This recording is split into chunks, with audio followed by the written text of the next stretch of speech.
Hello everyone, welcome to our channel current on affairs. तो आज हम 8 अगस्त के करंट अफेयर डिस्कस करेंगे और उससे पहले कल के करंट अफेयर का क्विक रिवीजन करेंगे।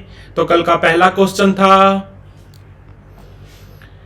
किसे फिजी सरकार ने फिजी का सर्वोच्च नागरिक सम्मान companion order of the Fiji दिया? तो यह दिया गया है राष्ट्रपति द्रौपदी मुर्मू को। राष्ट्रपति द्रौपदी मुर्मू भारत की 15वीं राष्ट्रपति हैं और फिजी की कैपिटल है सुआ। और यहां पर मुद्रा चलती है फिजियन डॉलर। और आपको बता दूं, फिजी की सरकार ने पिछले साल यानी कि 2023 में companion order of the Fiji का अवार्ड पीएम मोदी को भी दिया था। भारत के किस पड़ोसी देश में सैन्य शासन लागू हुआ? तो ये हुआ है बांग्लादेश में। और बांग्लादेश के आर्मी चीफ कौन है? तो वो है Waqar Uzzaman. ASEAN India trade in goods agreement की 5वीं मीटिंग की मेजबानी कहां पर हुई? तो यह हुई है जकार्ता में। जकार्ता राजधानी है इंडोनेशिया की और जकार्ता में ही हेडक्वार्टर है आसियान का, association of south east Asian nation. 1967 में बना था और अभी इसके एसजी कौन है? तो वो है काओ किम होरन। साउथ अफ्रीका T20 लीग के ब्रांड एम्बेसडर कौन बने? तो ये बने हैं दिनेश कार्तिक। साउथ अफ्रीका की जो T20 लीग है, इसका पहला संस्करण हुआ था 2023 में। किस कॉलेज या यूनिवर्सिटी ने हरित हाइड्रोजन ट्रेनिंग प्रोग्राम शुरू किया? तो ये क्या है? हिंदू कॉलेज ने। हिंदू कॉलेज कब बना था? ये बना था 1899 में। इसको बनाया था कृष्ण दास जी ने और पंडित दीन दयाल शर्मा ने। और हिंदू कॉलेज एफिलिएटेड है दिल्ली यूनिवर्सिटी से। दिल्ली यूनिवर्सिटी कब बनी थी? 1922 में। गोल्डन स्लैम पूरा करने वाले दुनिया के 5वें खिलाड़ी कौन बने? तो ये बने नोवाक जोकोविच। इनका संबंध सर्बिया से और ये अपने कैरियर में 24 ग्रैंड स्लैम जीत चुके हैं। गोल्डन स्लैम होता क्या है? अगर कोई खिलाड़ी चारों ग्रैंड स्लैम जीतता है और इसके साथ साथ ओलंपिक में गोल्ड मेडल जीतता है, उसको बोलते हैं गोल्डन स्लैम। भारत ने किस देश के साथ lower Arun hydro electric project के लिए 5,792 करोड़ रुपए की मंजूरी दी? तो ये दी है नेपाल को। और नेपाल के अभी थोड़े दिन पहले नए पीएम बने हैं जिनका नाम है केपी शर्मा ओली। और यहाँ पर प्रेसिडेंट कौन है? तो वो है रामचंद्र पौडेल। आपदा प्रबंधन बीमा करने वाला देश का पहला राज्य कौन बना? तो ये बना है नागालैंड। और आपदा प्रबंधन के लिए नागालैंड ने किस बैंक के साथ सहयोग किया? तो ये किया है स्टेट बैंक ऑफ इंडिया के साथ। ये भी याद रखना। कौन सा देश Voice of the Global South शिखर सम्मेलन की मेजबानी करेगा? तो ये करेगा भारत। तो बढ़ते हैं आज की वीडियो की तरफ। आज का पहला क्वेश्चन है, एसबीआई के नए चेयरमैन कौन बने? तो ये बने हैं चल्ला श्रीनिवासुलु शेट्टी। इनका पूरा नाम है चल्ला श्रीनिवासुलु शेट्टी। और आपको बता दूं, bank of Baroda, bank of Madras, bank of Calcutta, ये तीनों बैंक 1921 में मिलकर बनाते हैं इंपीरियल बैंक। ये तीनों बैंक 1921 में मर्ज होकर बनाते हैं इंपीरियल बैंक। और 1 जुलाई 1955 को इसी बैंक का नाम हो जाता है स्टेट बैंक ऑफ इंडिया। तो स्टेट बैंक ऑफ इंडिया का राष्ट्रीयकरण हुआ था 1 जुलाई 1955 को। हेडक्वार्टर कहां पर है? मुंबई में। और आपको बता दूं, आरबीआई ने HDFC, SBI और ICICI बैंक को DSIB कैटेगरी में रखा है। DSIB मतलब डोमेस्टिक सिस्टमिकली इंपॉर्टेंट बैंक। इन तीनों बैंकों को बोला जाता है टू बिग टू फेल। तो आंसर इसका चल्ला श्रीनिवासुलु शेट्टी। इनसे पहले कौन थे? इनसे पहले थे दिनेश कुमार खड़ा।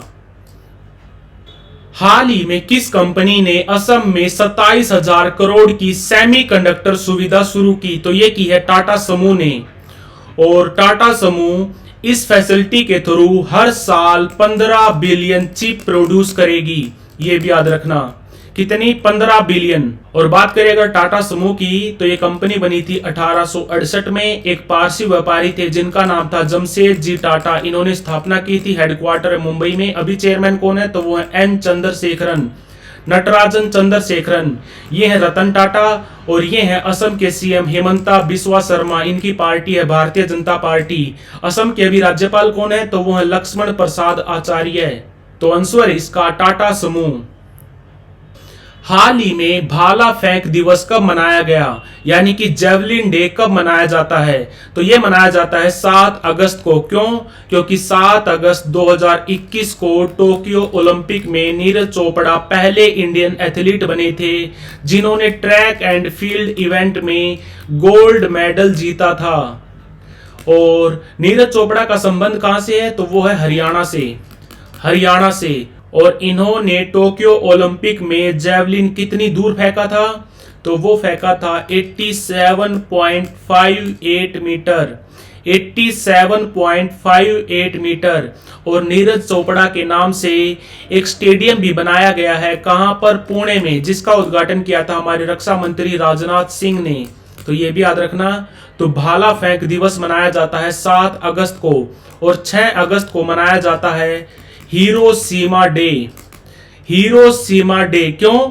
क्योंकि 6 अगस्त 1945 को यूएस ने हिरोशिमा शहर जो जापान में है वहां पर एटम बम फेंका था। उस बम का नाम क्या था?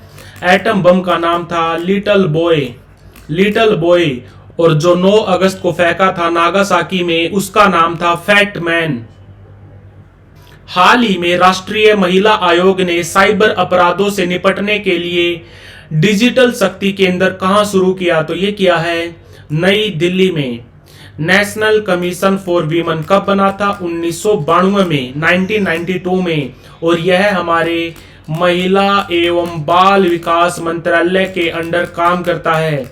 हमारी महिला और बाल विकास मंत्री कौन है? तो वो है अन्नपूर्णा देवी। अन्नपूर्णा देवी। और एनसीडब्ल्यू की चेयरमैन कौन है? तो ये है रेखा शर्मा। रेखा शर्मा। और हम नेशनल वीमेन डे कब मनाते हैं? तो वो मनाते हैं 13 फरवरी को। और इंटरनेशनल वीमेन डे कब मनाया जाता है? अंतरराष्ट्रीय महिला दिवस मनाया जाता है 8 मार्च को। तो आंसर इसका नई दिल्ली। हाल ही में किस देश के पूर्व बल्लेबाज ग्राहम थोर्प का देहांत हो गया? तो इनका संबंध था इंग्लैंड से। और इनके अलावा एक और क्रिकेटर याद रखने आपको, अंशुमन गायकवाड़। इनका भी अभी थोड़े दिन पहले देहांत हो गया। और एक नाम याद रखना आपको, यामिनी कृष्णमूर्ति। यामिनी कृष्णमूर्ति, इनका संबंध था आंध्र प्रदेश से। ये बहुत बड़ी नर्तिका थी और ये कुचिपुड़ी और भारतनाट्यम की बहुत बड़ी एक्सपोनेंट थी। इनको साल 2017 में पद्म विभूषण भी मिल चुका है। तो आंसर इसका इंग्लैंड। हाल ही में किस हाई कोर्ट ने सेक्शन 77A को असंवैधानिक घोषित किया? तो ये किया है हाई कोर्ट मद्रास ने। मद्रास हाई कोर्ट ने। भारत में कितने हाई कोर्ट हैं? 25। सबसे नया कौन सा बना है? Amravati high court. कहां पर है? आंध्र प्रदेश में। और आपको बता दूं, अभी थोड़े दिन पहले कोलकाता हाई कोर्ट ने 2010 के बाद बने सभी ओबीसी सर्टिफिकेट्स को रद्द कर दिया था। और बात करें अगर सुप्रीम कोर्ट की, तो भारत के अभी 50वें CJI कौन है? तो वो है DY चंद्रचूड़। और पहला सुप्रीम कोर्ट कहां पर बना था? तो वो बना था कोलकाता में। साल था 1774। एक्ट कौन सा था? Regulating act 1773। और इस हाई कोर्ट के पहले चीफ जस्टिस कौन थे? तो वो थे एलिजे इम्पे। एलिजे इम्पे, इनका भी नाम याद रखना। तो आंसर इसका मद्रास।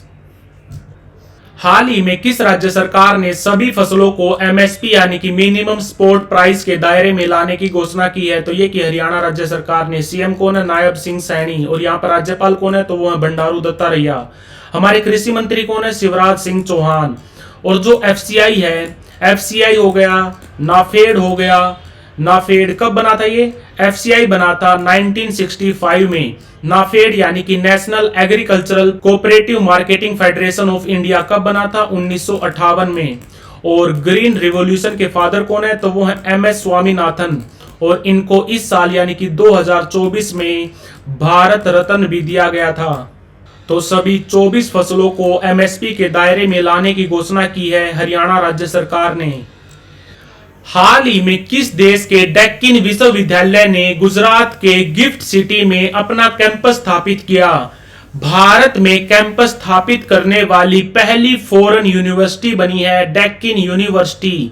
कहां की ये है ऑस्ट्रेलिया की।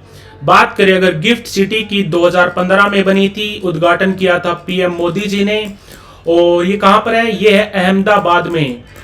और ये भारत की पहली ग्रीन फील्ड स्मार्ट सिटी है। भारत की पहली ग्रीन फील्ड स्मार्ट सिटी है गिफ्ट सिटी।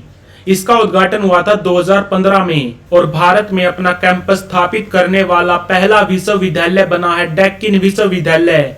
यह कहां का विश्वविद्यालय है? यह है ऑस्ट्रेलिया का। तो like, share, subscribe. Thank you for watching current on affairs.